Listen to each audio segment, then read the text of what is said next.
ஆகும், அந்த idea create ஆகும் போது அந்த ஐடியாவை பயன்படுத்துறதுக்கான தன்மைகள் நமக்குள்ள உருவாகும். சில நேரங்கள்ல உங்க குடும்பத்துல நீங்க சொல்றத உங்க ஹஸ்பண்ட் கேட்க மாட்டாரு, உங்க பசங்க கேட்க மாட்டேன்றாங்க, உங்க மேல எப்பயுமே சண்டை போடணும்னு இருக்காங்க, உங்களுக்கும் உங்க ஹஸ்பண்டுக்கும் சண்டை நடந்திருக்கு, உங்களுக்கும் உங்க பசங்களுக்கும் ஒரு சண்டை நடந்துட்டு இருக்கா, நீங்க படிக்க சொன்னா அவங்க படிக்க மாட்டேன்றாங்க, உங்களை புரிஞ்சுக்க மாட்டேன். வாழ்க வளமுடன். வாழ்க்கையை வளமாக்கும் சின்ன சின்ன மாற்றங்கள், சின்ன சின்ன விஷயங்களை மாற்றத்தை ஏற்படுத்தின பெரிய பெரிய நல்ல நல்ல விஷயங்கள் நமக்கு நடக்க ஆரம்பிக்கும்ன்றது ஏற்கனவே ஒரு பதிவு போட்டிருந்தோம். அதை போய் பார்த்துட்டு வாங்க. பார்க்காதவங்க டிஸ்கிரிப்ஷன் அதோட லிங்க் இருக்கு, பார்த்துட்டு வந்துருங்க. இந்த பதிவுல முதல்ல நம்ம ஆரம்பிக்க போறதே பொருளாதாரத்தை இருக்கக்கூடிய சின்ன விஷயம். நம்ம ஊர்ல இப்ப இந்தியால நம்மளுடைய ஹையர் டினாமினேஷன் பார்த்தோம்னா 500 ரூபாய் நோட்டு.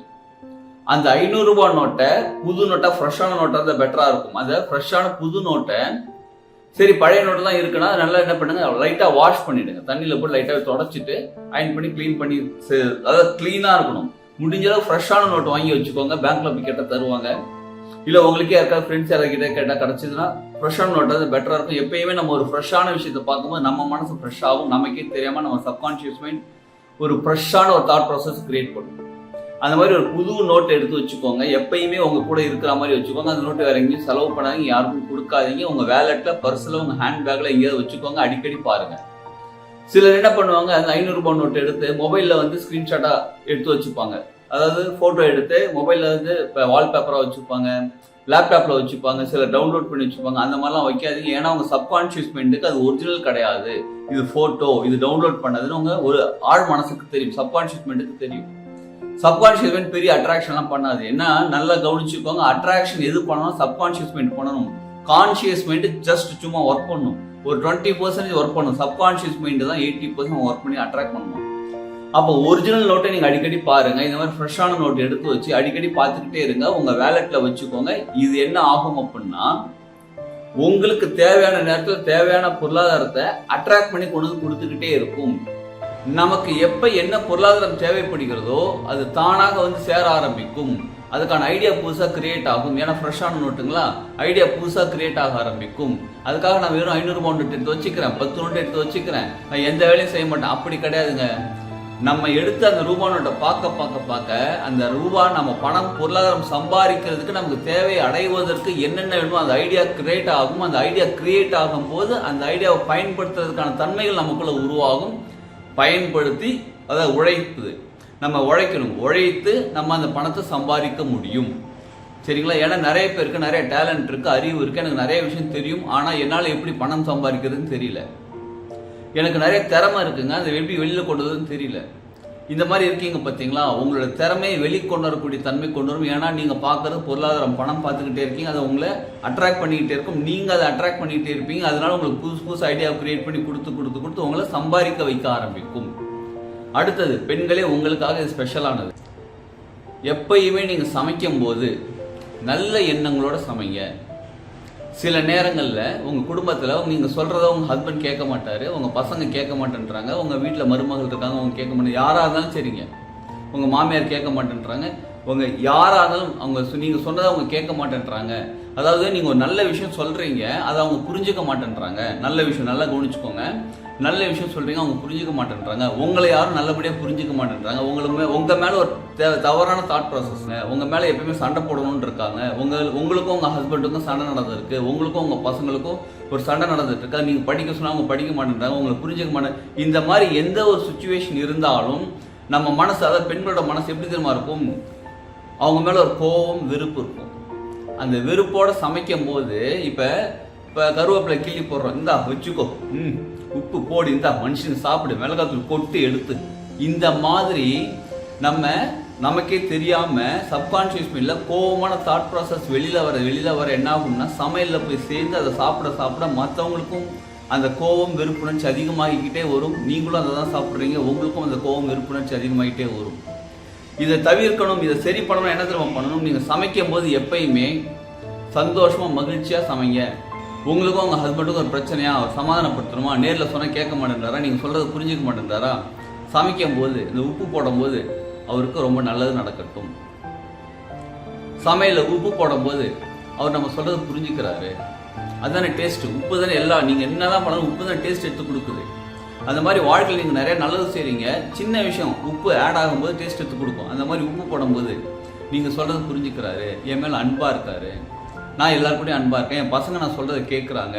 உப்பு போடும்போது நீங்கள் காய்கறிகள் கட் பண்ணி போடும்போது, பருப்பு போடும்போது, எதுவாக இருந்தாலும் முக்கியமாக உப்பு போடும்போது நல்ல எண்ணங்களோட மனசு சந்தோஷமாக நிம்மதியாக உங்களுக்கு என்ன வேணுமோ அதை நினச்சி சமையலில் சேர்த்துருங்க.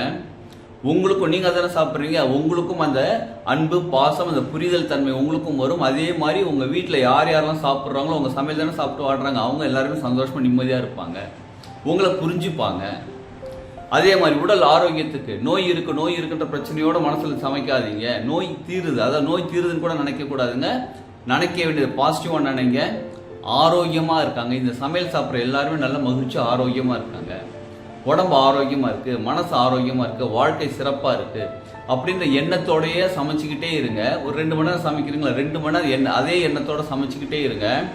அந்த சமையல் சாப்பிட்றவங்களும் ஆரோக்கியமாக மகிழ்ச்சி சிறப்பாக இருக்கும் அவங்க வாழ்க்கை. நீங்கள் 2 மணி நேரம் தொடர்ந்து நினைக்கிறீங்க பார்த்தீங்களா, உங்களோட வாழ்க்கையும் மாற ஆரம்பிக்கும், சிறப்பாக மாறும். இது ரொம்ப சின்ன விஷயம் தான். நீங்கள் நினைக்கலாம், எனக்கும் என் ஹஸ்பண்டுக்கும் சண்டை, அவங்க மாமியார் சொன்னால் கேட்க மாட்டேன்றாங்க, என்னை போட்டு எப்போ தான் வருத்தி எடுத்துக்கிட்டு இருக்காங்க, இந்த மனநிலை இந்த சூழ்நிலையில நான் எப்படிங்க மனநிலையை மாற்றிக்கிட்டு சமைக்கிறதுன்னு கேட்குறீங்களா? கொஞ்ச நாள், ஒரு 48 நாள் தொடர்ந்து இந்த மாதிரி மனநிலையோட சமைச்சு பாருங்க. அதுக்கப்புறம் வாழ்க்கையில் எவ்வளோ பெரிய மாற்றம் வருதுன்னு பாருங்க. சில சமயங்கள் கஷ்டமாக தான் இருக்கும், அவங்க போட்டு பிரச்சனை பண்ணிட்டு இருக்காங்க, சமைக்கும் போது திட்டிட்டு தான் இருக்காங்க.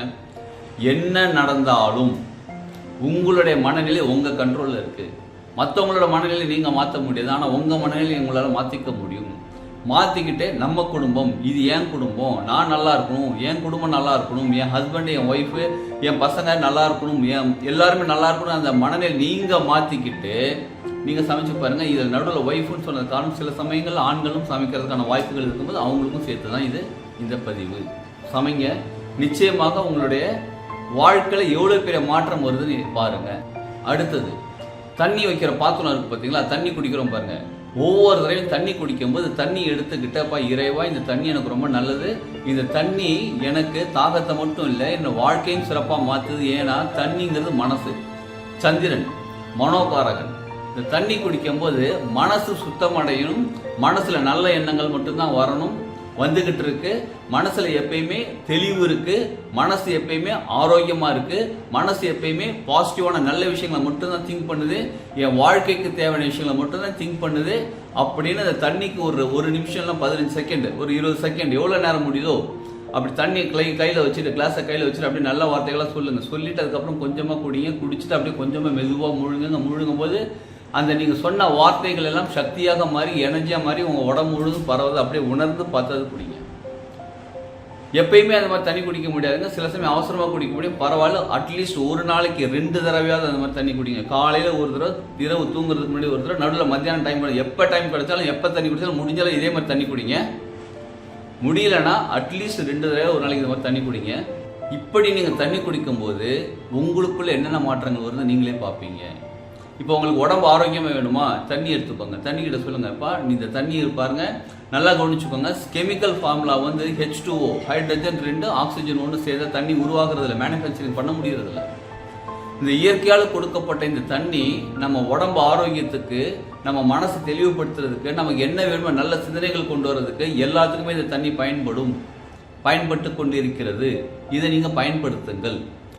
தண்ணி கிட்ட பேசிட்டு தண்ணியை குடிங்க, உங்களுக்குள்ள மனசும் மாறும், உடம்பும் ஆரோக்கியமாக இருக்கும். இதில் இன்னொரு விஷயம் கவனிச்சுக்கோங்க, ரொம்ப முக்கியமான விஷயம். உங்களுக்கு உடம்புல ஏதாவது பிரச்சனை இருக்குது, வலி இருக்குது அப்படின்னா அந்த வலி இருக்கிற இடத்துக்கு இந்த தண்ணியோட சக்தி உள்ளே போய் சேர்றதை நீங்கள் அப்படியே கற்பனை பண்ணிக்கோங்க. கொஞ்ச நாளில் அந்த வலி சரியாயிடும். மேபி சம்டைம்ஸ் இம்மீடியட்டாக கூட அந்த வலி சரியாகிறதுக்கான வாய்ப்புகள் இருக்குது. இதை தவிர தண்ணியில் பஞ்சபூதங்களோட எனர்ஜி ரிசீவ் பண்ணுறது, கிரகங்களோட எனர்ஜி ரிசீவ் பண்ணுறது, எல்லா டெக்னிக்கும் நம்ம அடுத்தடுத்த பதிவுகளை முடிஞ்சால் பார்க்கலாம், இல்லை பயிற்சி வகுப்பில் நம்ம பார்க்கலாம். இதெல்லாம் பயன்படுத்துங்க, உங்கள் வாழ்க்கையை சிறப்பாக மாற்றுங்க. சின்ன சின்ன விஷயங்கள் பெரிய பெரிய விஷயங்களை மாற்றும். வாழ்க வளமுடன்.